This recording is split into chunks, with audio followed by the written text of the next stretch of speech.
சில அமைச்சர்கள் குறுக்கிட்டு பேசினாங்க, அதற்கு நீங்க அனுமதி கொடுத்தீங்க. அதே மாதிரி இன்னைக்கு முதலமைச்சர் பேசும்போது சில வார்த்தைகள், தவறான வார்த்தைகள் பேசுறாரு. அவர் பார்ட்டி ஃபண்ட் அப்படின்னு சொல்லியிருக்கிறாரு. அவர் அமைச்சர் அந்த பார்ட்டி ஃபண்ட் எந்த பார்ட்டின்னு கூட சொல்ல தைரியம் இருந்தா சொல்லுங்க, நாங்க அதெல்லாம் ஃபேஸ் பண்ண தயாரா இருக்கோம். எதையும் ஆதாரத்தோடு எதையும் பேசுங்க. நீங்க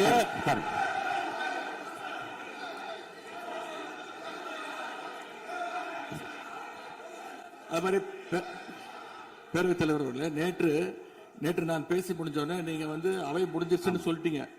நாங்கெல்லாம் வீட்டுக்கு போயிட்டோம். வீட்டுக்கு போய் டிவி போட்டு பார்த்தா அங்க இன்னொரு அமைச்சர் இன்னும் பதில் சொல்லிட்டே இருந்திருக்கிறாரு. அதற்கெல்லாம் நாங்க இப்ப என்ன பதில் இது, என்ன மரபு இது? நீங்க இப்ப பேசிக்கிட்டே இருப்பீங்களா? நாங்க அதை பார்த்துக்கிட்டே இருக்கணுமா? அதே மாதிரி இன்னைக்கு முதலமைச்சர் அவர்கள் பேசும்போது நாங்களும் அமைதியா கேட்டுட்டு தான் இருந்தோம். ஆனா சில கருத்துக்கள் அவர் பேசும்போது அதை நாங்க அனுமதிக்க முடியாது. ஆதாரத்தோடு ஏதாவது பேசணும்னா, குற்றச்சாட்டுகள் சொல்லும் போது ஆதாரத்தோடு சொன்னீங்கன்னா அதை நாங்க ப்ரூவ் பண்றதுக்கு தயாராக இருக்கு. இப்பவும் பண்ணலாம், ஒன்றும் தப்பு இல்லை. மக்கள் பணத்திலிருந்து ஒரு பைசா கூட தொடமாட்டோம், தொடவும் விடமாட்டோம், தொட்டா விடமாட்டோம். இதுக்கு முன்னாடி தொட்டவங்களையும் விடமாட்டோம்.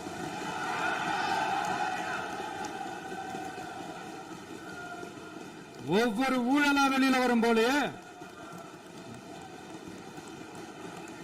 ஒவ்வொரு வேஷமா கலைஞ்சிரும் போலே, இங்க இருக்கிற நிறைய பேரு நடுங்கி போய் இதுல நம்ம மேல அவதூறு வேற. இப்ப புதுசா ஒரு வெப்பன் ஒண்ணு கொண்டு வந்திருக்காங்க. அது என்ன தெரியுமா? அவங்க தயவால தான் நம்ம ஆட்சி நடக்குதான். மக்கள் தயவால இந்த ஆட்சி நடந்துகிட்டு இருக்கு. மனசாட்சி உள்ள சக்திகளோட ஆதரவால இந்த ஆட்சி நடந்துகிட்டு இருக்கு. நாங்க தான் அனுப்பி வச்சோம் அப்படின்றாங்களே. அனுப்பி வச்சவங்களுக்கு மினிஸ்ட்ரியில இடம் கொடுத்தா ஏன் கதறீங்க? ஏன் இவ்வளவு கோவம்? ஏன் இவ்வளவு கதறல்? இதுல இன்னொரு முக்கியமான விஷயம், மார்க்சிஸ்ட் கம்யூனிஸ்ட் கட்சி நமக்கு ஆதரவு கொடுத்தது சுயேட்சையா எடுத்த முடிவுன்னு சொல்றாங்க. அதே மாதிரி இந்திய கம்யூனிஸ்ட் கட்சி நமக்கு ஆதரவு கொடுத்தது சுயேட்சையா எடுத்த முடிவுன்னு சொல்றாங்க. இதுல எங்க இருந்து நாங்க தான் அனுப்பி வச்சோம்னா புரியலையே.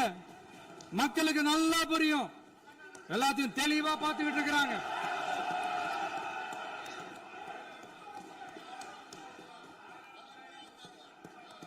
முதலமைச்சர் கண்டினியூ பண்ணலாம். மாண்பு முதலமைச்சர்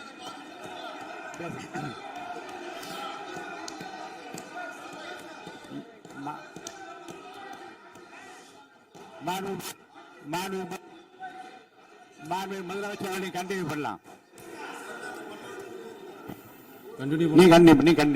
நீ கண்டினியூ பண்ணலாம்.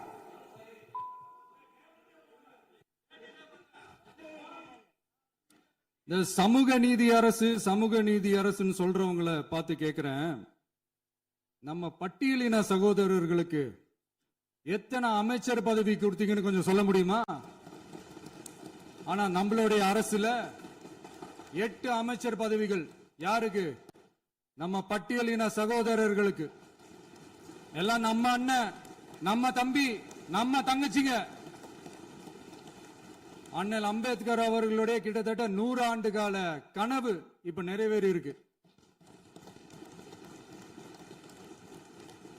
நான் ஏன் கொஞ்சம் சவுண்டா பேசுறேன் அப்படின்னா அவங்களுக்கு கேட்கணுன்றதுக்காக தப்பா எடுத்துக்காது.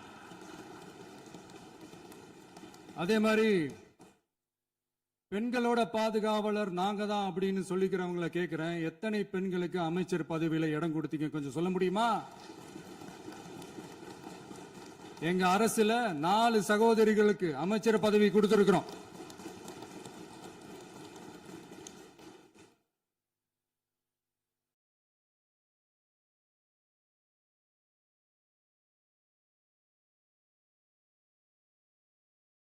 அதனால மக்களால் நிராகரிக்கப்பட்டு மக்களால் அகற்றப்பட்டவங்களுக்கு ஒன்னே ஒன்னு சொல்லிக்கிறோம், தப்பே செய்ய மாட்டோம், ஊழலே செய்ய மாட்டோம், நேர்மையா தான் இருப்போம், நியாயமா தான் இருப்போம் அப்படின்னு சொல்றவங்களால மட்டும்தான் கூட்டணி ஆட்சி அமைக்க முன்வரும்.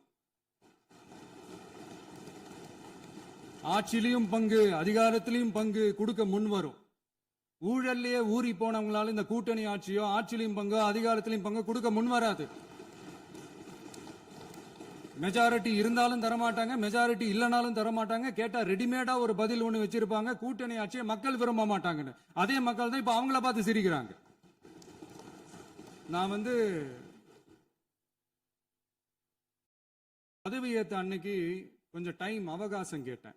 எதுக்கு கேட்டேன்? நிதி நிலைமைலாம் கொஞ்சம் மோசமா இருக்குது, அதெல்லாம் கொஞ்சம் சரி செஞ்சுக்கிட்டே படிப்படியா கொஞ்சம் கொஞ்சமா நான் கொடுத்த வாக்குறுதிகள்லாம் செயல்படுத்துவேன், அதுக்காக கொஞ்சம் டைம் அவகாசம் கேட்டேன். நான் ஏதோ வேற எதுக்காகவோ வேற யாருக்காகவோ ஏதோ அவகாசம் கேட்ட மாதிரி. அடுத்து இங்க சபையில இல்லாதவங்களை பத்தி பேச வேண்டாம்னு நினைக்கிறேன்.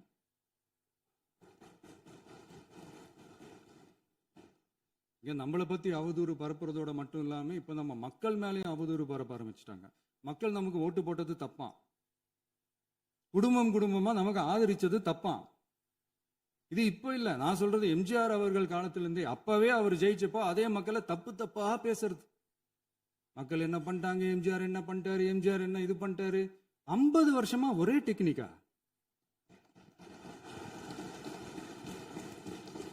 டெக்னாலஜி எல்லாம் மாறி வேற எங்கேயோ போயிட்டு இருக்கு பஸ். இதுல கொஞ்சம் டெக்னிக்காச்சும் கொஞ்சம் மாத்தினா கொஞ்சம் நல்லா இருக்கும்.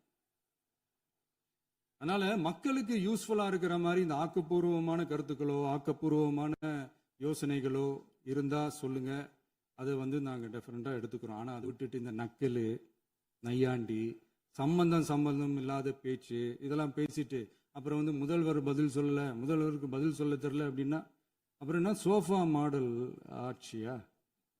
அது என்னன்னு புரியறதுக்கு எனக்கு ரொம்ப நாள் ஆச்சு. இந்த sofa set, table chair, teapoy, furniture பிசினஸ்லாம் வேற எங்க வெளியில போய் பண்ண சொல்லுங்க. அப்படி அந்த பிசினஸ் தான் பண்ணணும்னா நிறைய பிசினஸ் பண்ற மாதிரி வெளியில போய் பண்ண சொல்லுங்க, இங்க சட்டசபைக்குள்ள வேணாம்.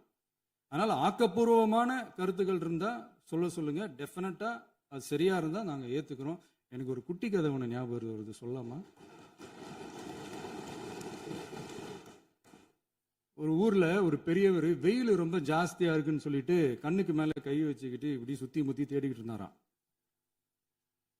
அப்ப கூட இருந்த ஒரு சின்ன பையன் என்ன தேடுறீங்க அப்படின்னு கேட்டானா. அதுக்கு அந்த பெரியவர் சொன்னாரா, அது ஒண்ணு இல்ல தம்பி, உங்க அப்பா இங்கதான் இருப்பாருன்னு சொன்னாங்க, அதான் தேடிக்கிட்டு இருக்கேன். எங்க உங்க அப்பாவையா காணோம்?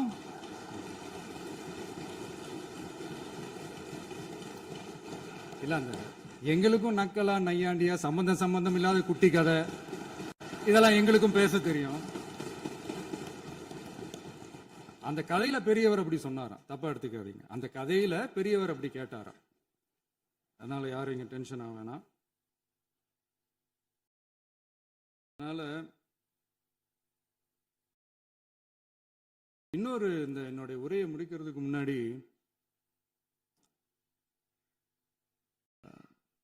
போயிட்டாங்க, பேசலாமா? உங்க கருத்துக்களை நீங்க முழுமையாக மன நிறைவோடு பேசலாம். டிவியில பார்க்கலாம். சரி, அதான் 5 நிமிஷம் பேசுனதுக்கே கொலை தூரி இந்த ஆட்டம் அடிச்சு பேசுனா அப்புறம் என்ன பண்றது?